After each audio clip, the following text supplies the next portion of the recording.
The mediator thus is absolute master of that object. He can grant or refuse possession according to his whim.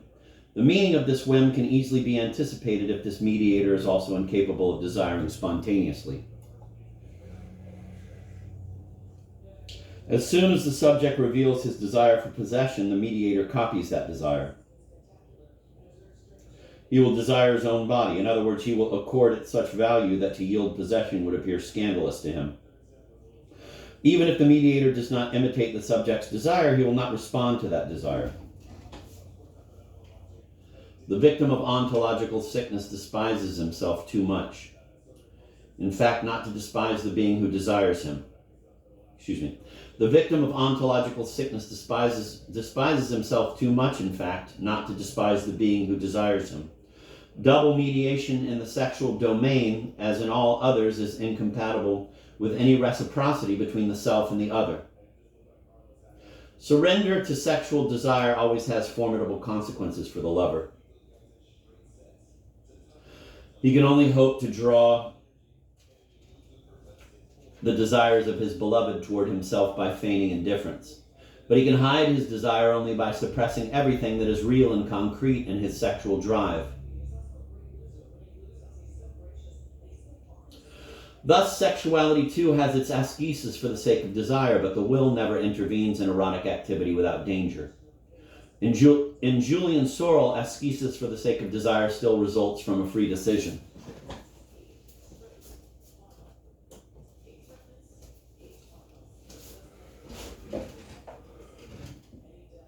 As the mediator comes closer, the situation changes. Consciousness loses its control over the process.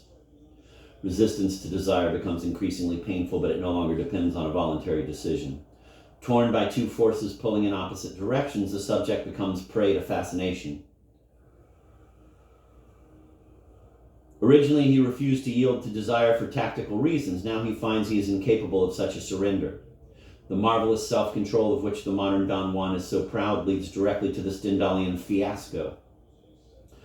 All our contemporary literature bears witness more or less consciously to the agonizing proximity of the two themes. Andre Malraux's conquerors are all haunted by sexual impotence. Ernest Hemingway's work would be more truthful if Jake, in The Sun Also Rises, instead of being a war cripple, simply presented the other side of those marvelously phlegmatic beings whose superb virility we admire in the other novels.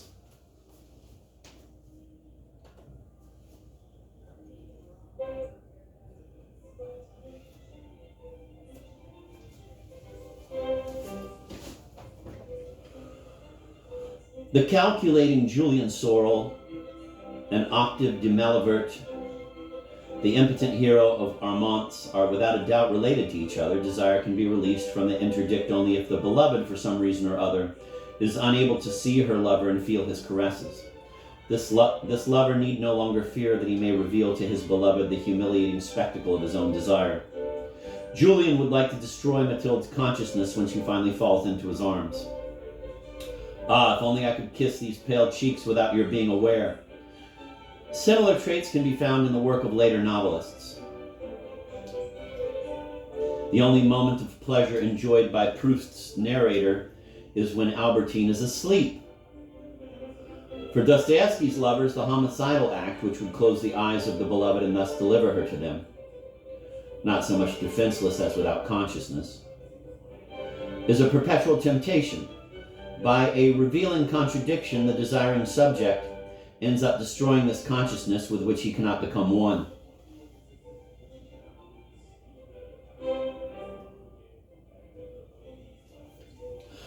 Many characteristics of so-called modern eroticism, once they have been cleansed of their romantic makeup, are seen to be connected with the triangular structure of desire. An essentially metaphysical and contemplative eroticism, it flourishes in 18th and 19th century literature as well as in the cinema.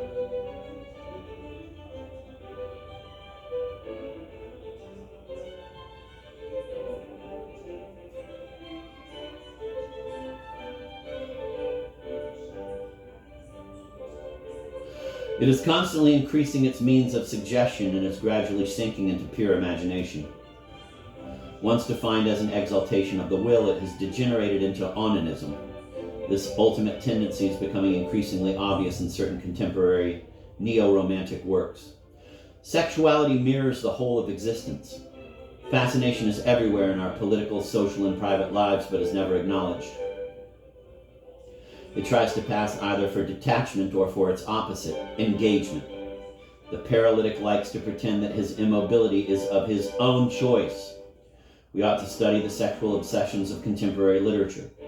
They will most certainly reveal a double inaptitude to communion and to solitude which characterizes all the activities of the desiring subject at the paroxystic stage of internal mediation.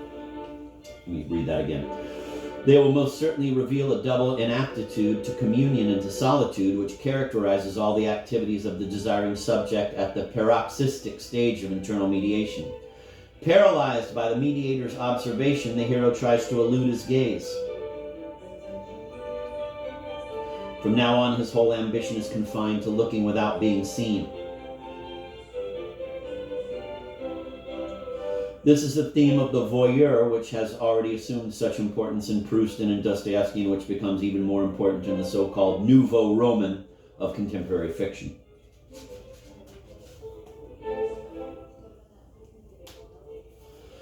Dandyism is closely connected with the important question of ascesis for the sake of desire, and thus we might have expected that dandyism would interest Stendhal. It also interests Baudelaire, but the poet's interpretation is very different from that of the novelist. The Romantic poet treats dandyism as a remnant of aristocratic times, whereas the novelist regards it as a product of modern times. The dandy belongs totally to the universe of the black. The victory of mournful over gay vanity enables him to acclimate himself to Paris. The dandy comes from England, where metaphysical desire is more advanced than in France. Completely dressed in black, he has nothing in common with the Hinkelholm of ancien regime, who is not afraid to be surprised, to admire, to desire, and even to burst into laughter.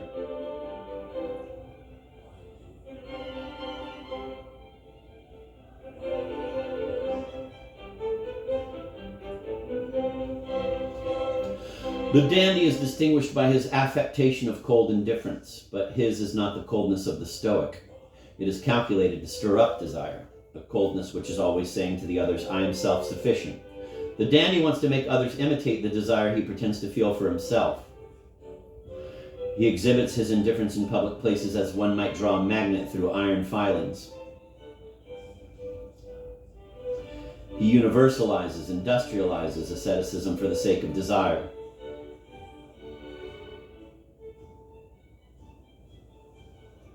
There is nothing less aristocratic than this undertaking. It reveals the bourgeois soul of the dandy. This high-mannered Mephistopheles would like to be the capitalist of desire.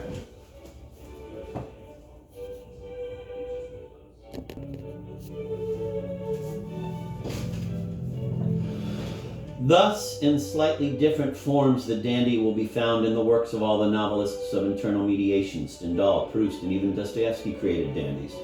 When Karamazov asks him who Stavrogin is, Verkovensky answers, "He is a kind of Don Juan." Stavrogin is the most monstrous and satanic incarnation of novelistic dandyism. A supreme dandy, supremely successful only for his greater misery, Stavrogin is beyond desire. It is not clear whether he no longer desires because others desire him, or whether others desire him because he no longer desires. Thus is formed a vicious circle from which Stavrogin cannot escape. No longer having a mediator himself, he becomes the magnetic pole of desire and hatred. All the characters in the possessed become his slaves. They gravitate around him tirelessly. They exist only for him. They think only through him. Damn.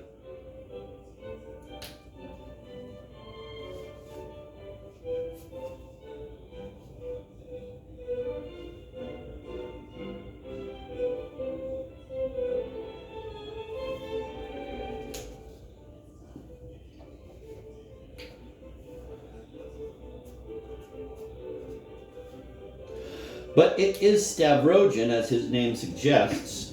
The name in Russian signifies iron bearer.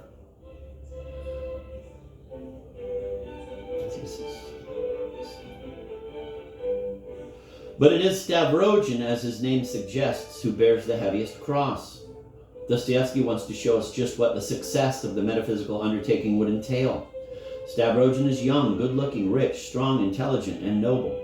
Dostoevsky does not endow his character with all these qualities because he feels a secret sympathy for him, as suggested by so many avant-garde critics. Stavrogin illustrates a theoretical case. He has to unite in his own person all the conditions for metaphysical success in order that the, quote, struggle of master and slave, end of quote, should always turn to his advantage.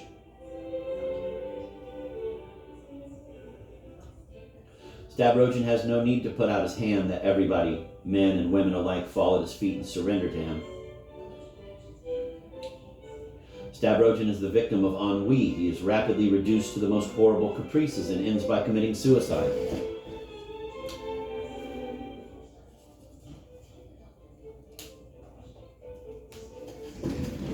Prince Mishkin is at the other end of the Dostoevskian scale, and he plays in his novelistic universe a role somewhat similar to that played by Stavrogin in his.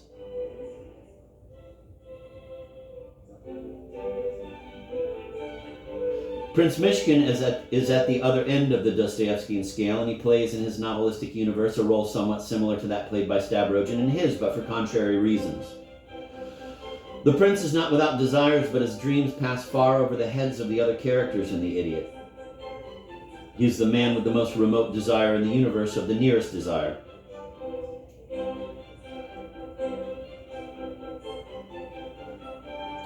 As far as those around him are concerned, it is exactly as if he had no desire. He does not let himself be trapped in the triangles of others. Envy, jealousy, and rivalries abound in his presence, but he is not contaminated. He is not indifferent. Far from it. But his charity and pity are not as binding as desire. He never offers other characters the support of his vanity, and they are always stumbling around him. For this reason, he is to a certain extent responsible for the death of General Ivolgin, for he lets the wretched man enmesh himself in his own lies. A Lebedev would have been forced by his own pride to interrupt the general. By doubting his word, he would have given him a way out through indignation.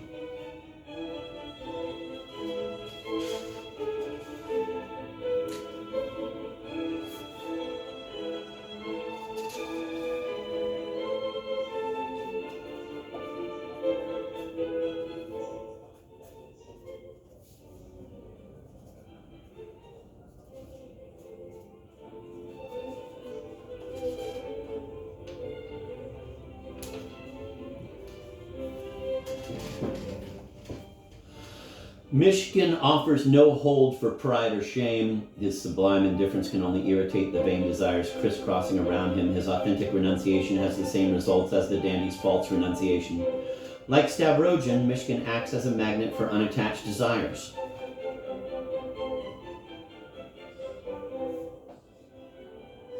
He fascinates all the characters in The Idiot. The, quote, normal, end of quote, young people are unable to decide between two conflicting opinions of him. They wonder whether he is an idiot or a consummate tactician, a superior kind of dandy. The author himself seems to have doubts. Mishkin is not truly incarnate. The character remains problematic. The triumph of evil is so complete in Dostoevsky's universe that Mishkin's humility, his stubborn attempt to transfigure his neighbor's existence by love, bears the same poisoned fruits as the frightful aridity of pride. We can understand why the prince and Stavrogin have the same point of departure in the author's rough draft. This common origin does not prove that Dostoevsky hesitates between the devil and God. It surprises us because, under the influence of romanticism, we attach too much importance to the individual hero. The novelist's fundamental concern is not the creation of characters, but the revelation of metaphysical desire.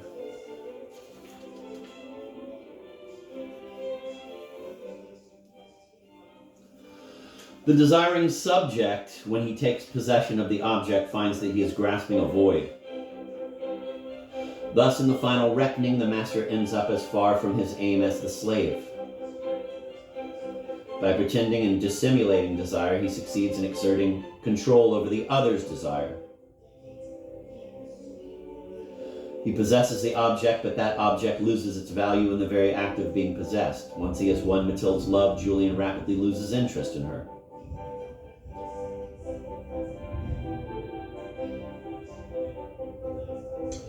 Proust's narrator wants to rid himself of Albertine as soon as he thinks she is faithful to him. Lizaveta Nikolaevna has only to give herself to Stavrogin to have him turn away from her. The slave immediately becomes a part of the kingdom of the banal, of which the master is the center. Each time the master renews his desire and advances on his object, he thinks he has left his prison, but he carries it with him, as the saint carries his halo. The master thus pursues his sad exploration of reality indefinitely, like the positivist scholar who hopes to attain supreme knowledge by an exhaustive analysis of the facts.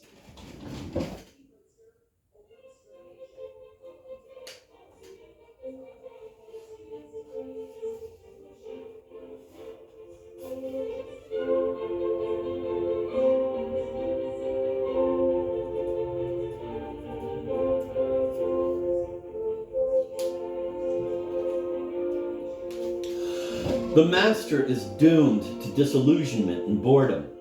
To listen to him, one would think that he recognizes the absurdity of metaphysical desire, but he has not renounced every desire. He has only renounced those desires which experience proves do not live up to expectations. He renounces easy desires and beings who surrender without a fight.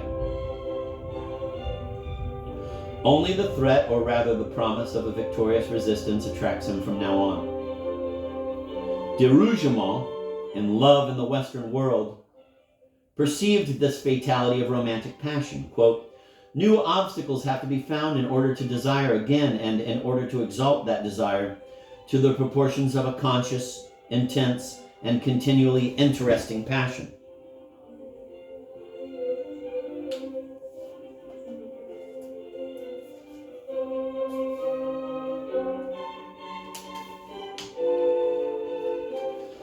The master is not cured, he has become blasé.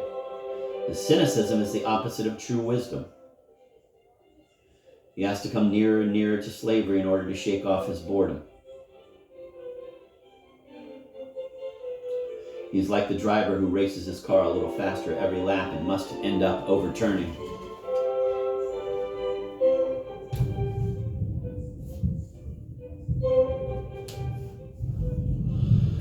Tolstoy's Napoleon offers an example of a great self-control headed for slavery. Like all bourgeois, Napoleon is a parvenu who owes his success to the ascetic instinct of internal mediation. Like all bourgeois, he confuses this ascetic instinct with the categorical imperative of an absolutely disinterested ethic.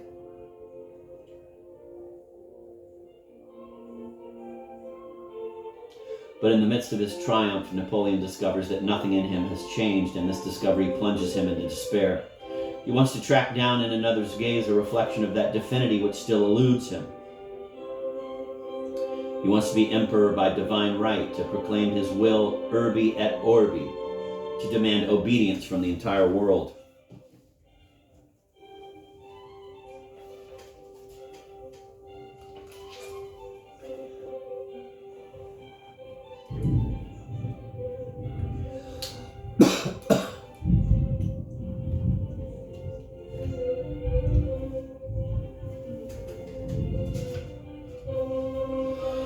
The master seeks the object which will resist him. Stavrogin does not find it. Napoleon finally does.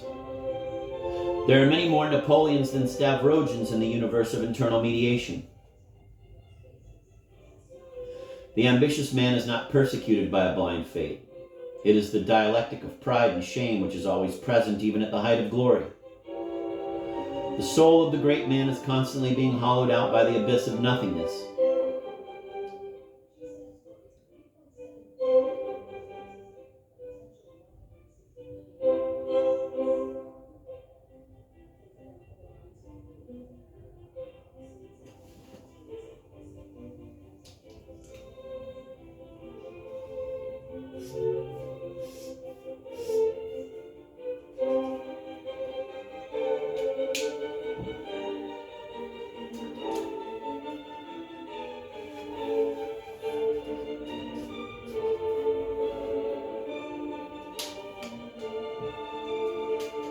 I'm going to reread that paragraph. The master seeks the object which will resist him. Stavrogin does not find it. Napoleon finally does. There are many more Napoleons than Stavrogins in the universe of internal mediation. The ambitious man is not persecuted by a blind fate. It is the dialectic of pride and shame which is always present even at the height of glory. The soul of the great man is constantly being hollowed out by the abyss of nothingness. The novelistic dialect of master and slave throws light on the Tolstoyan concept of history. Napoleon condemns himself, for in this universe of internal mediation, one must always choose either the sterile self-control of the dandy or the most abject slavery. Isaiah Berlin, in his brilliant essay, The Hedgehog and the Fox, shows that there is no historic determinism in Tolstoy. Isaiah Berlin, in his brilliant essay, The Hedgehog and the Fox, shows that there is no historic determinism in Tolstoy in the usual sense of the term.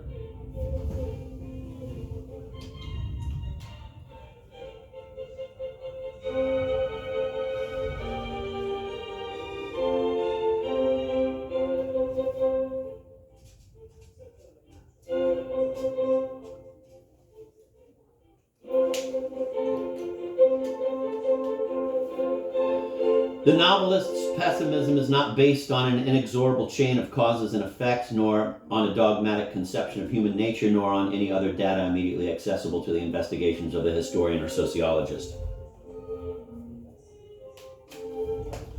Like every object of desire, history is ephemeral. With equal ease, it frustrates the conjectures of scientists and the calculations of men of action who think they have tamed it.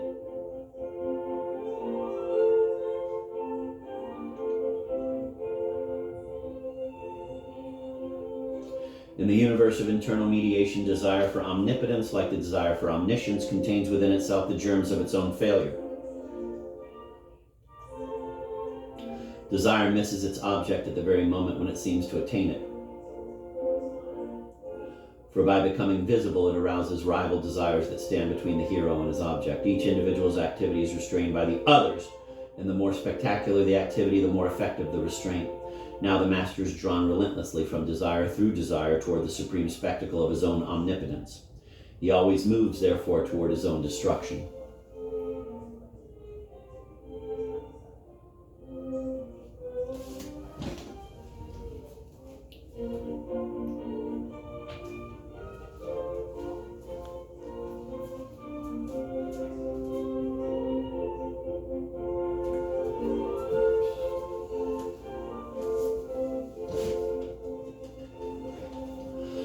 Every startling success in the universe of double mediation results from real or feigned indifference.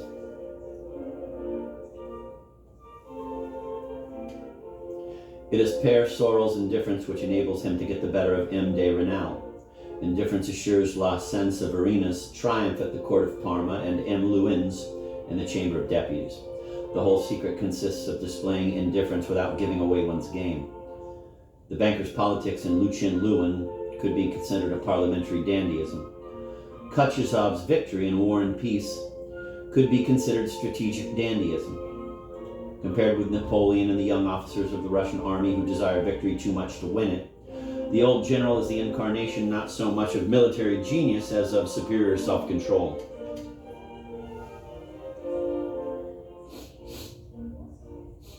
Ascesis for the sake of desire is equally well illustrated in the work of Balzac, but the metaphysical game does not unfold with the same geometric exactness as in Stendhal, Proust, or Dostoevsky. Some of Balzac's heroes triumph over every obstacle by brute courage and an activity. Some of Balzac's heroes triumph over every obstacle by brute courage and an activity mostly concerned with the external world. The windmills do not overthrow the men, but the men the windmills. The laws of triangular desire do not always provide an interpretation of the career of Balzac's ambitious characters. These characters take the objects of their desire by storm and then settle down to a real and lasting enjoyment of them. Rastignac is perfectly happy in his box at the theater.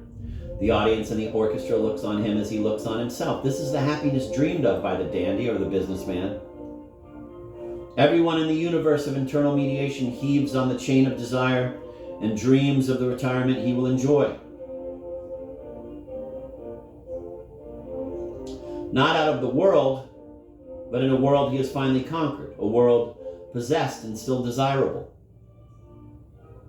Rastignac destiny does not reveal metaphysical desire, it reflects it.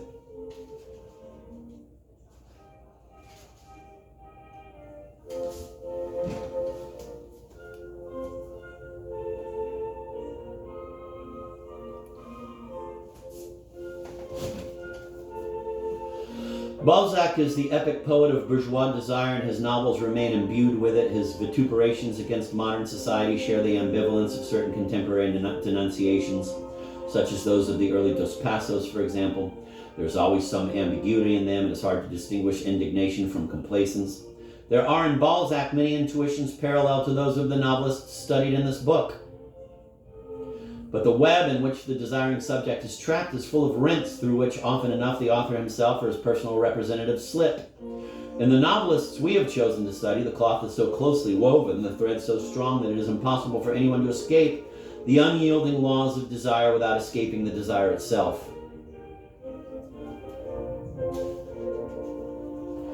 In double mediation, as we have said, mastery is always the reward of the partner who has best concealed his desire.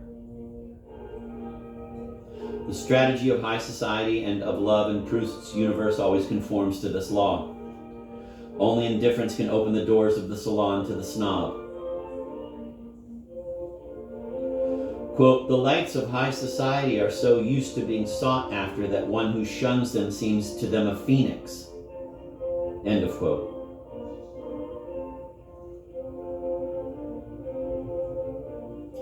Ascesis for the sake of desire is a universal requirement in the novels of internal mediation. Far from reducing all the heroes to a single type, this law enables us to define certain differences, for example, between Julian Sorel and Proust's narrator. Marcel is condemned to slavery because he is incapable of going all the way with sacrifice for the sake of desire. Quote, but the disastrous manner in which the psychopathic universe is constructed has decreed that the clumsy action, the action which we ought most carefully to have avoided, should be precisely the action that will calm us. When the pain is too keen, we dash headlong into the blunder that consists in writing, sending somebody to intercede, going in person, proving that we cannot get on without the woman we love, end of quote.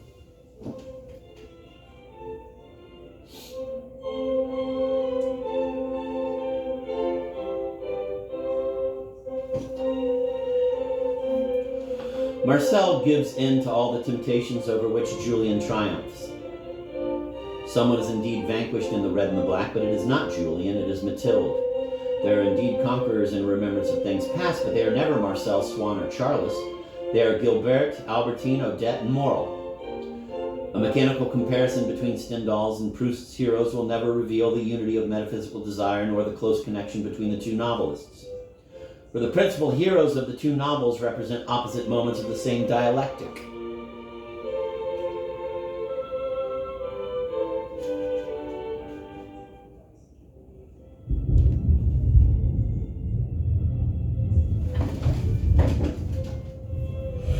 The laws of desire are universal, but they do not entail a uniformity of the novels, even at those points where their application is most precise. The law is the foundation of the diversity and makes it intelligible.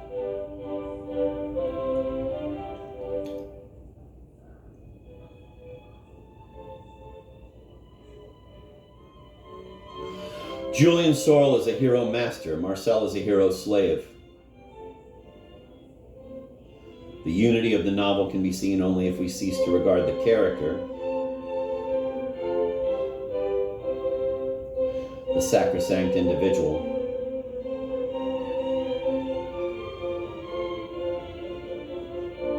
as a completely autonomous entity, if we disengage the laws that govern the relationships between all the characters. In the red and the black, it is almost always the master who contemplates the universe of the novel.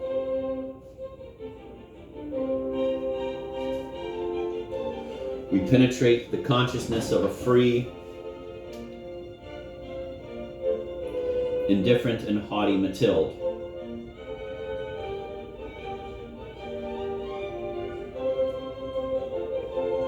After Mathilde becomes a slave, we see only her from the outside through the eyes of the master who, henceforth, is Julian. Novelistic insight is usually found in the consciousness of a master. When this consciousness loses its mastery, it also loses that insight, which then passes to the conqueror. It is the reverse in Proust. The consciousness which filters the light of the novel and gives to it its specifically Proustian quality is almost always the consciousness of a slave. The transition from mastery to slavery throws light on many of the contrasts between Stendhal on the one hand and Proust and Dostoevsky on the other. We know that the future for mastery is slavery. True in theory, this principle is also true in the evolution of the novel. Slavery is the future of mastery. Proust and Dostoevsky are therefore Stendhal's future.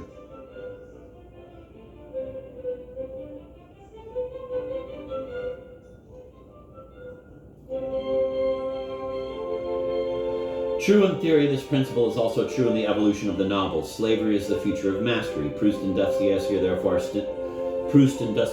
therefore Stendhal's future. Their novels are the truth of Stendhal's work. This movement towards slavery is one of the basic principles of novelistic structure. Every authentic development in the novel, no matter how broad its scope, can be defined as a transition from mastery to slavery. This law is confirmed by novelistic literature considered in its totality. It is equally well confirmed by the complete works of one author, or one novel in particular, or even one episode within that novel.